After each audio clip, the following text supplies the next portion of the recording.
สวัสดีพี่น้องสบายดีป้าน้องบ่น้องบ่คิดบ่พันด้วยว่าสิมี FC ร้ายป่านนี้เนาะพี่น้องอยู่เซนทันเนาะแบบคนมาทักทายบ่น้องนี่ร้ายแห้งเนาะเบิดเหมือเนาะพี่น้องมีแต่ FC ทางขอนแก่นเนาะป้าพี่น้องบ่คิดว่าจะคล้องสีโด่งดังและมีชื่อเสียงป่านนี้เนาะทุกคนแล้วก็มีผู้ใหญ่คอยเอ็นดูคอย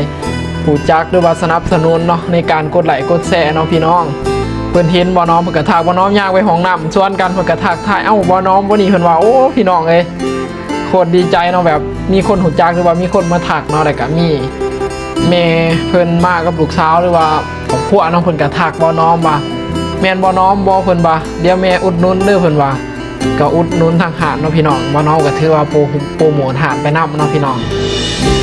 มี FC มาขอถ่ายรูปหยังก็ถ้า F หลายแห้งเนาะทุกคนถ้าทุกคนที่มาบ่เห็นบ่น้อมเนาะมื้อนี้มีเนาะคนทักมาว่าบ่เห็นบ่น้อมก็คือลงไปจัดของข้างล่างนะทุกคนของมาส่งตอนเช้าตอนเปิดหานใดสักพักของมาส่งเนาะพี่น้องบ่น้อมก็ลงไปเมียนของข้างหลังเห็นของข้างหลังเนาะเคลียร์ของข้างหลังพี่น้องบ่น้อมกับปาอยู่ข้างบนก่อนเนาะพี่น้องบ่น้อมก็ไปเคลียร์ของแล้วบ่น้อมก็ขึ้นมาคำนึงเพิ่นบอกว่ามี FC มาหาเนาะถาทายหูน้ำโอ้พี่น้องก็ต้องขอโทษได้หลายเด้อเนาะที่บ่น้อมลงไปเห็ดเบียกนะพี่น้องข้างหลังบ่น้อมต้องไปเคลียร์จุดปรุงเนาะพี่น้องก็ต้องขอโทษได้เนาะพี่น้องถ้าบ่เห็นก็โอกาสหน้าหรือว่า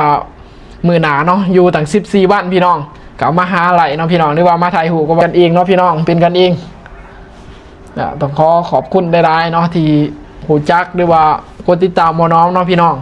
ก็คือแบบ FC ทั้งคอนแก่นนี่ใจดีแฮกเนาะพี่น้องทักทายว่าน้อมแดวกับมาอุดหนุนทางหาดอีกได้พี่น้องโอ้ขากลายเนาะสบายดีเด้อพี่น้องขอบคุณในไลฟ์ครับผมสวัสดีครับผม